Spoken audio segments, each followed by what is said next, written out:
오늘 주신 하나님 말씀 받들도록 하겠습니다. 사도행전 13장 42절로 43절 두 절의 말씀이 되겠습니다. 사도행전 13장 42절로 43절입니다. 받들겠습니다. 그들이 나아갈새 사람들이 청하되 다음 안식일에도 이 말씀을 하라 하더라.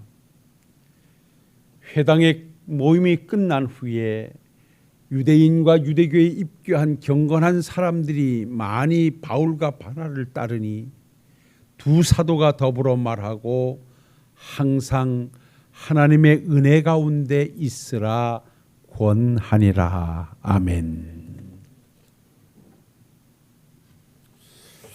올 신년 메시지를 어떤 말씀으로 함께 나눌까 기도 중에 오늘 본문을 선택하게 됐습니다. 하나님의 자녀된 우리들에게는 반드시 해야 할 몇 가지의 사명이 있는데 그 사명이 개별적으로 꼭 감당해야 될 것이 있다라고 하면 하나님께서 베푸신 구원을 완성해 가야 하는, 구원을 이루어 가야 하는 막중한 사명이 우리에게 있습니다. 그러니까 하나님께서 죄악된 세상에서 우리를 불러 값없이 조건 없이 우리를 자녀 삼으시고 너는 내 것이라 지명하여 불러 천국 백성 삼으신 다음에 우리에게 말씀하시는 것은 이제 내 백성 내 자녀가 됐으니 남은 삶은 하나님의 나라에 입성하기까지 하나님의 완전한 영화로운 구원이 이루어지기까지 두렵고 떨림으로 구원을 이루어가라고 당부하고 계십니다. 그러니까 하나님의 백성된 자의 삶을 살아내라고 하는 것이 오늘 우리에게 주어진 신앙의 과제 중에 첫 번째입니다. 그리고 또 한 가지는 하나님의 자녀가 되어지면서 우리를 통해서 이 땅에 하나님의 나라를 건설하고 하나님의 뜻을 실현하기 위해서 모두에게 하나님의 일꾼된 사명자로 세우시는데 우리를 통하여 그 사명을 감당하라고 하나님은 또 우리에게 명령하십니다. 그래서 하나님의 백성 되어진 자들은 모두가 다 하나님을 위해서 일을 해야 할 일꾼의 또 다른 막중한 사명이 주어져 있지요. 그리고 또 한 가지를 또 꼽으라고 한다면 이러한 우리들의 삶을 통해서 이 땅에서 하나님께 영광을 돌려드려야 하는, 많은 묻색 백성들에게 하나님의 사심을 증거하는 삶을 살라 너희들의 착한 언행을 통하여 하나님께 영광을 돌리게 하라고 하나님은 우리에게 또 다른 사명을 주셨습니다. 그래서 2023년도 신년은 한 3, 4주에 걸쳐서 우리가 어떻게 할 때 두렵고 떨림으로 우리에게 베푸신 구원을 완성해 갈 수 있을까? 그리고 어떻게 사는 것이 우리에게 막중하게 맡겨진 사명을 감당할 수 있으며 우리의 삶을 통해서 하나님께 영광을 돌릴 수 있을 것인가에 대한 초점을 맞추고 같은 제목 아래서 은혜를 한번 나눠보려고 합니다. 그래서 오늘 이 본문의 말씀은 신년 메시지는 우리에게 주시는 말씀이 따라합시다. 은혜 가운데 있으라. 네. 아마 다음 주에는 은혜 가운데 강하라. 그리고 세 번째 주에는 은혜 가운데 말하라. 이런 말씀으로 여러분들과 함께 할 것입니다. 그래서 오늘 이 은혜 안에 있으라고 하는 이 말씀의 의미가 무엇인가? 그리고 여기서 말씀하고 있는 은혜는 무엇을 의미하는가를 찾아서 신년을 좀 더 하나님의 백성다운 아름다운 모습으로 출발해 보겠습니다.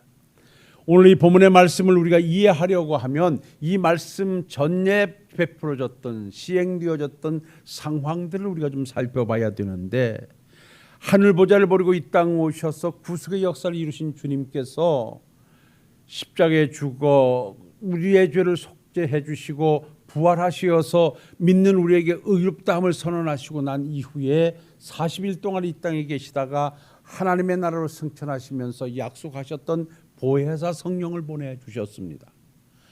오순절 마가다락방에 임했던 성령 강림의 역사는 모든 백성들에게 변화를 가져오게 했고 구원의 확신을 노래하게 했고 그 후원의 확신을 체험하는 순간 그 모두는 밖으로 뛰어나가 주의 복음을 증거하기 시작했고 그렇게 시작된 복음의 증거는 예루살렘 교회라고 하는 막대한 교회를 탄생시키고 그야말로 있던 모든 백성들이 주께로 돌아와 구원받는 백성들로 채워지는 큰 역사를 나타냈습니다. 이렇게 예루살렘 교회가 왕성하게 성장하는 과정 속에 하나님께서는 이미 우리 주님께서 하늘나라로 가시면서 너희가 성령을 받게 되면 너희가 권능을 받고 예루살렘과 유다와 사마리아와 땅끝까지 이르러 내 복음의 증인이 될 것이라고 하는 그 말씀에 따라 예루살렘에서 은혜 받고 예루살렘에서 하나님의 은혜를 체험한 백성들을 흩으시기 위해서 예루살렘 교회에 큰 박해를 몰아치기 시작하는데 스데반 집사의 죽음 그리고 그것을 주도했던 사울의 등장으로 말미암아 예루살렘 교회는 그야말로 풍비박산이 되어서 모든 백성들이 흩어지게 되었습니다. 그래서 예루살렘에서 시작된 복음이 흩어지면서 유다 쪽으로 유다에서 사마리아 쪽으로 흘러가면서 이제 이방 선교가 시작되기 시작했습니다. 이렇게 이방 선교가 시작될 때 이방 선교의 전투 기지였던 안디옥 교회를 설립하게 하시고 안디옥 교회를 통하여 선교사들을 세우게 되는데 그때 세운 선교자가 바로 오늘 본문의 주인공인 바울과 바나바라고 하는 이 귀한 종들을 따로 세워서 복음을 증거케 함으로 말미암아 바울 행전이 시작이 되어집니다. 이것이 12장까지 사도행전 12장까지의 말씀을 끝내고 13장에서부터 바울과 바나바가 제1차 전도 여행을 떠나면서 복음을 시작하는데 구브로를 시작해서 지역을 돌면서 유럽 쪽으로 복음을 전파하기 시작하는데 오늘 본문의 말씀은 비시디아 안디옥에서의 말씀입니다. 이때는 회당 중심으로 예배가 이루어졌기에 회당에 갔더니 그 회당장을 비롯한 대표자들이 와서 하나님의 말씀을 좀 증거하라고 합니다.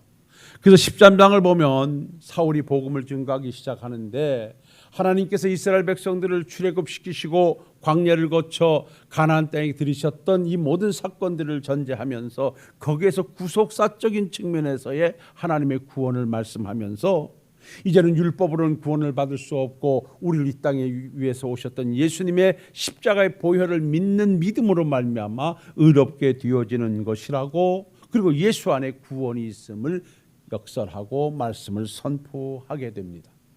이렇게 되자 은혜를 충만히 받았던 그들이 다시 한번 바울에게 와서 설교를 해달라고 부탁을 합니다.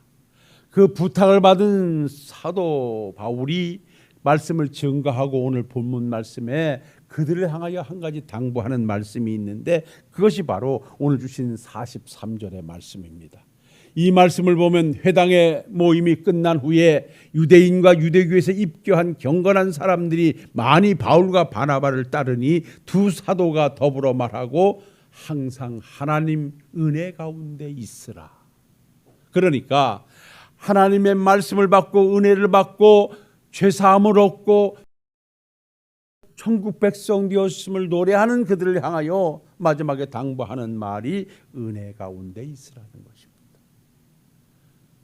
2023년도를 시작하면서 이 말씀을 우리에게 주신 말씀으로 받고 은혜 안에 늘 거하시는 우리 사랑하는 성도님들이 되실 수 있기를 주의 이름으로 부탁을 드립니다. 여기 은혜 안에 있으라고 하는 이 말은 원문에 보면 프로스메네인 테카리티 그래서 테카리티 은혜 안에라는 말입니다. 그런데 이 말씀을 직역해서 풀어낸다고 하면 은혜 안에 머물라 은혜 안에 붙어 있으라고 하는 것입니다.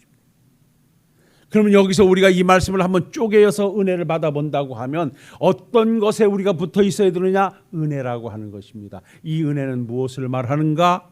바로 죄악된 세상에서 우리를 불러내 하나님의 백성 삼아주신 구원의 은혜에 붙어 있으라는 말입니다. 예수를 믿고 주어진 사명을 감당하며 천국 백성으로 살아갈 때 우리가 꼭 붙잡고 꼭 안에서 살아가야 한 가지 사실이 있다면 구원의 은혜 안에서 사는 것입니다. 우리는 어떤 세상적인 것에 의해서 무엇으로 말미암아 예수 앞에 붙어 있는 것이 아니라 나 같은 죄인을 구원하시기 위해서 하늘 보좌를 버리고 이 땅에 오셔서 그 험한 십자가 지고 나의 죄를 사하시기 위해서 죽으셨던 주님, 그리고 나를 말미암아 그 죄를 의롭다 선언하시기 위해서 부활하셨던 예수 그리스도의 구속의 은총을 붙잡고 사는 삶이 우리의 삶이 돼야 변함없이 믿음의 길을 갈 수 있고 변함없이 하나님의 백성의 모습을 만들어 가게 되는 줄로 믿습니다. 저는 사실 오늘까지 어떤 목사님들이나 어떤 들보다 제가 조금 잘난 게 아무것도 없습니다. 괜히 겸손을 떨려고 하는 게 아니라 제가 누구보다도 기도를 많이 하는 사람도 아니고 누구보다 많이 배운 사람도 아니고 누구보다 능력이 많은 사람도 아니고 가만히 보면 그저 평범한 사람 중에 하나입니다. 그런데 그럼에도 불구하고 내가 예수를 만난 이후에 한 번도 다른 길을 생각하지 않았던 것은, 내가 왜 예수를 믿어야 될까 안 믿어야 될까 고민하지 않았던 것은, 내가 이 사명의 길을 가야 되는가 말아야 되는가 고민하지 않았던 한 가지 이유는 나 같은 죄인을 구속해 주신 주님의 은혜가 나를 지배하고 있었다는 것입니다. 저는 지금도 여러분 앞에서 이 메시지를 증거하면서 이 사명을 감당할 수 있는 그 신앙의 원동력이 무엇인가를 찾는다면 나 같은 죄인을 구원해 주신 하나님의 은혜 때문입니다. 제가 언젠가 여러분들에게 그런 간증을 했습니다.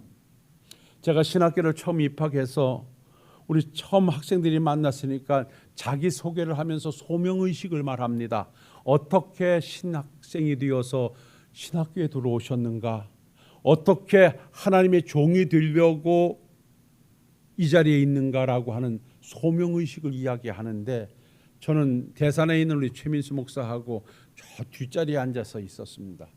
한 놈은 논산 촌놈이고 한 놈은 강원도 인제 촌놈이니까 둘이 생긴 것도 비슷한 데다가 볼 일 없는데 앞에 있는 사람들은 보니까 참 대단들 해요. 옷을 입은 것도 그렇고 하여간. 근데 이들이 나와서 자기 소개를 하면서 신학교에 오게 된 그 원인을 얘기하는데 참 거창해요. 40일 금식을 하다가 하나님의 음성을 듣고 온 사람도 있고, 병원에서 암 말기 판정을 받고 사형 선고를 받고 기도하다가 하나님께서 환상 중에 배를 갈라서 맑은 시냇물에다 창자를 싹 씻어서 고침받고 온 사람도 있고, 하여간 다양해요. 그래서 뒤에 앉아서 가만히 생각할 때 저래야 하나님의 종이 될 수 있는가 의심할 정도로. 근데 아무리 나도 뭘 한번 생각해 보려고 하니까 아무것도 없어요. 하나님이 나의 꿈에 나타나셔서 나에게 보여주신 것도 없고, 나의 배를 갈라주셨던 적도 없고, 하나님이 내게 들려주셨던 음성도 없고, 아무것도 없어요. 제 차례가 됐어요. 저는 제 차례가 되기 앞서서 내가 왜 여기 왔지라고 곰곰이 그 이유를 찾아보니 딱 한 가지였어요. 제가 전혀 예수와 무관하게 살다가 성회를 통해서 예수님을 만나고 그 예수님을 통하여 죄사함을 체험하고 그 예수님을 통하여 천국을 확신한 순간 내가 가장 먼저 엎드려 하나님 앞에 기도했던 것이, 하나님 아버지, 이 복된 복음을 나도 전하는 사람이 되게 해 주옵소서 라고 기도하고, 그 이튿날부터 세상 사람들이 비웃든 말든 나는 복음을 들고 나갔어요. 그리고 예수 믿자고 전했어요. 모든 사람이 비웃어도 아무 상관이 없었어요. 그리고 하나님의 말씀을 읽는 것에 미쳐서 시간 가는 줄 몰랐어요.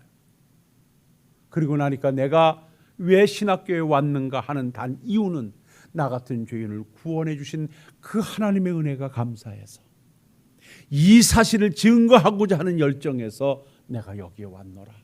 나가서 저를 소개하면서 그렇게 소개한 기억이 있습니다. 그때 그 고백이 지금 50여 년의 시간을 흐르면서도 저는 변함없이 그 고백하에 오늘 이 자리를 지키고 있습니다. 하나님께서 어떤 이 세상에 무엇을 주셨기 때문이 아니라, 어떤 것을 함께 해주셨기 때문이 아니라, 하나님이 도와주심의 은혜가 있었기 때문이 아니라, 나 같은 죄인을 구원해 주신 그 하나님의 은혜가 너무나 감사해서 오늘도 이 자리를 지키고 앞으로도 이 자리를 만들어 가게 될 것입니다.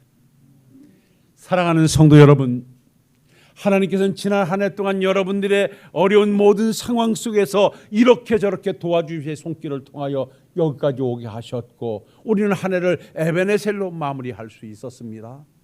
그러나 그 모든 것들은 하나님의 자녀된 자에게 주시는 하나님의 또 다른 부상에 관계된 것이지, 실제 상장은 여러분들을 하나님의 자녀 삼아 주셨다는 것입니다. 비록 이 땅에서 내가 못 먹고 못 산다 할지라도 내가 하나님의 백성되어 소속되어 있다면 그것만큼 큰 자랑이 없고 그것만큼 큰 재산이 없는 것입니다.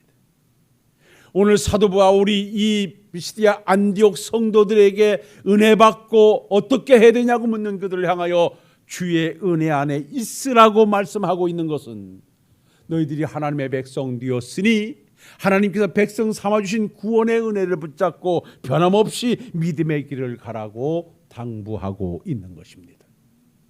사랑하는 성도 여러분, 우리에게도 주어진 말씀이 똑같은 말씀입니다. 우리가 남은 삶을 무엇으로 살아낼 것입니까? 무엇이 있고 없기에 따라서 내 믿음의 자리가 변할 수는 없습니다. 내가 변할 수 없는 한 가지는 나 같은 죄인을 구원하여 하나님의 자녀 삼아주시고 어떠한 경우에도 포기하지 않고 나를 천국 백성으로 인도해 주신다는 하나님의 은혜의 확신을 붙잡고 오늘도 내일도 우리는 변함없이 살아가셔야 할 것입니다. 하나님은 이 복음의 시작을 이렇게 말씀하셨습니다. 요한복음 3장 16절로 하나님이 세상을 이처럼 사랑하사 독생자를 주셨으니 이는 그를 믿는 자마다 멸망치 않고 영생을 얻게 하려 하심이라고요. 이 구원의 은혜에는 하나님의 사랑이 있습니다. 그 하나님의 사랑이 너무나 커서 독생자이신 예수님을 보내주셨습니다. 우리가 붙잡고 살아야 할 은혜의 하나님의 사랑이 있다면 그 사랑 안에는 예수님의 희생이 있습니다. 에베소서 2장 1절로 이렇게 말합니다. 우리 예수님은 하나님과 동등됨을 취할 것으로 여기지 아니하시고 오히려 자기를 비워 종의 형체를 가지고 사람의 모양으로 이 땅에 나타나시고 그 사람들에게 핍박받고 조롱받고 십자가에 죽어 우리를 죄악 가운데서 건져내셨다고. 그리고 모든 백성들을 예수님의 무릎 앞에 꿇게 하시고 오늘도 주라 칭호를 받게 하셨다라고 말씀합니다. 그리고 우리에게 당부합니다. 그러므로 너희는 그렇게 구원받은 백성이니 두렵고 떨림으로 구원을 이루어 가라고요. 바로 복음에는 하나님의 사랑이 있습니다. 은혜에는 예수님의 희생이 있습니다. 그리고 이렇게 말씀합니다. 믿는 자마다 영생을 얻게 하려 하심이라. 하나님의 복음 구원의 은혜는 믿는 자가 수혜받게 되어지는 것입니다. 우리는 그 믿음이 있기 때문에 하나님의 자녀가 됐고 믿음이 있기 때문에 오늘도 천국 백성 되어 오늘을 살아가고 있는 줄로 믿습니다. 그런데 성경을 보니 에베소서 2장 8절로 9절에 이렇게 말씀합니다. 너희는 그 은혜에 의하여 믿음으로 말미암아 구원을 받았으니 이것이 너희에게서 난 것이 아니요 하나님의 선물이라. 내가 예수님을 나의 구주로, 하나님을 나의 아버지로, 예수님이 십자가에 죽고 나의 죄를 사해 주셨다는 것을 믿게 되는 것도 하나님이 우리에게 믿음의 선물을 주셨기 때문에 믿게 되는 것이라는 것입니다. 그러니 우리 힘으로 얻어낸 것은 아무것도 없습니다. 하나님의 절대적인 주권과 사랑에 의해서 우리가 하나님의 자녀 됐으니 사랑하는 성도 여러분들이요, 이 은혜를 붙잡고 남은 삶을 힘차게 살아내시기를 바랍니다. 세상이 아무리 힘들게 하여도, 세상이 아무리 나를 어렵게 하여도 그것 때문에 믿음 흐트러지지 마십시다. 그것 때문에 우왕좌왕하지 마십시다. 홍해를 바라보고 갈팡질팡하는 백성들을 향하여 하나님은 외칩니다. 홍해를 바라보지 말고 그것을 지배하시는 하나님의 능력을 바라보자고요. 나를 구원해 주신 하나님을 바라보는 순간 하나님은 내 앞길에 모든 것을 열어내실 것이고 그 자리에서는 하나님의 백성된 아름다운 모습을 만들어가게 하실 것입니다. 자, 그렇다면 정리해 보겠습니다. 사랑하는 성도 여러분들이요, 오늘도 은혜 가운데 있으라는 말씀은 구원을 완성해가라는 말씀인데, 이 말씀 속에서 우리가 세부적으로 찾아가 본다면 따라합시다. 언제나 은혜를 기억하고 살아가라. 할렐루야. 은혜를 기억하고 살아가라는 말씀입니다. 은혜 안에 있으라고 하는 것은 그 은혜를 항상 메모리하고 늘 기억하고 살아가라는 말씀입니다. 우리 주님께서 십자가를 지시기 전에 제자들과 함께 마지막 만찬을 하시면서 떡을 떼어서 이거는 내가 너희를 위하여 지켜야 할 살이니 이것을 먹을 때마다 나를 기념하라. 또 잔을 나눠주시면서 이것은 내가 너희를 위해서 흘려야 할 보혈이니 이 잔을 마실 때까지 나의 죽음을 기념하고 전하라. 이렇게 말씀을 했어요. 우리가 성만찬을 이제 내년부터 시작하겠습니다마는 성만찬을 하는 이유는 다른 것 없습니다. 나 같은 죄인을 위해서 이 땅에 오셔서 나 같은 죄인을 십자가에 죽으신 주님의 은혜를 계속해서 기억해가는 것입니다. 누가 효를 다할 수 있는가요? 얼마 전에 저와 조금 가까이 지내는 한 친구가 카이스트 박사 출신이 있는데 어머니를 오랫동안 모시고 있다가 요양원에 보내드렸어요.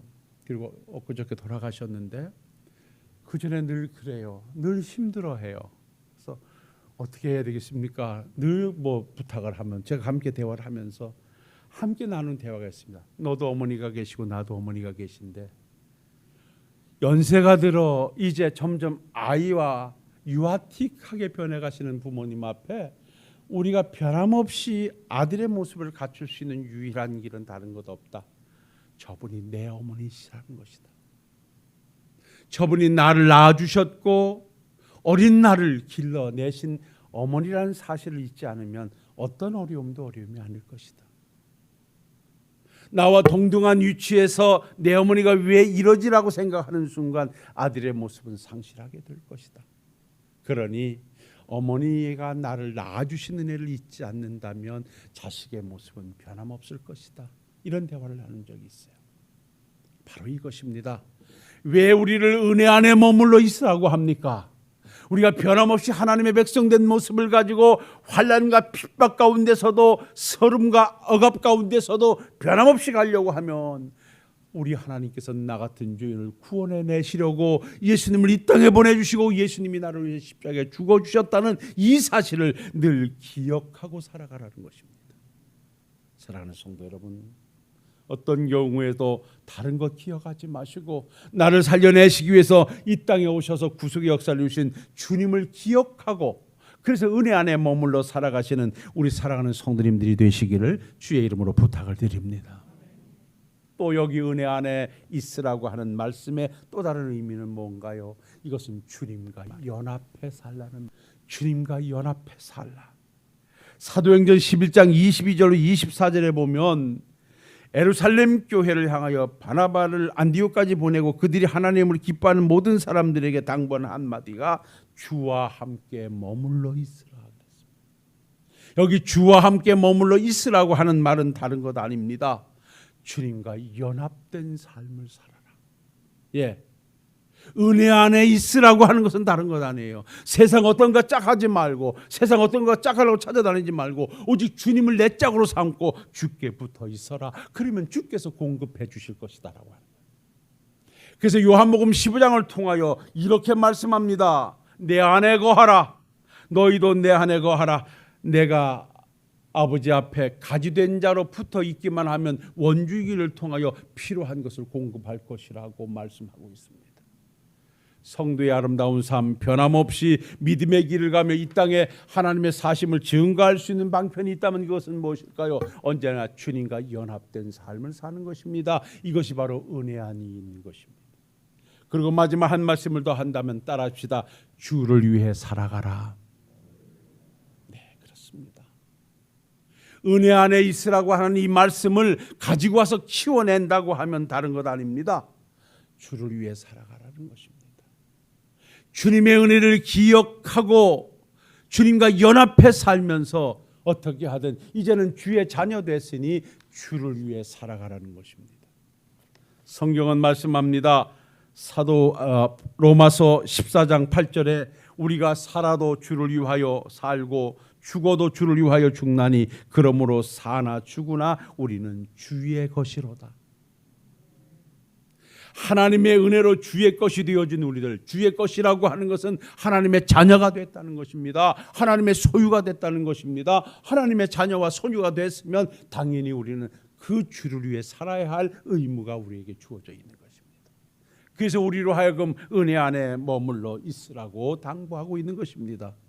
그래서 사도 바울은 그의 사명을 감당하면서 그는 변함없이 주와 연합해서 그의 삶은 주를 영광 위한 삶이 그의 삶이었습니다. 그 대표적인 것 우리가 잘 알고 있는데도 빌립보서 1장 20절로 21절에 그가 고백했던 한 가지 나의 간절한 기대와 소망을 따라 자기는 아무 일에든지 부끄럽지 않고 전과 같이 온전히 담대하여 살든지 죽든지 내 몸에서 그리스도가 존귀하게 되어지는 것이 삶의 목표점이라고 고백했습니다. 내가 망하든지 내가 어떻게 변하든지 상관됨이 없다.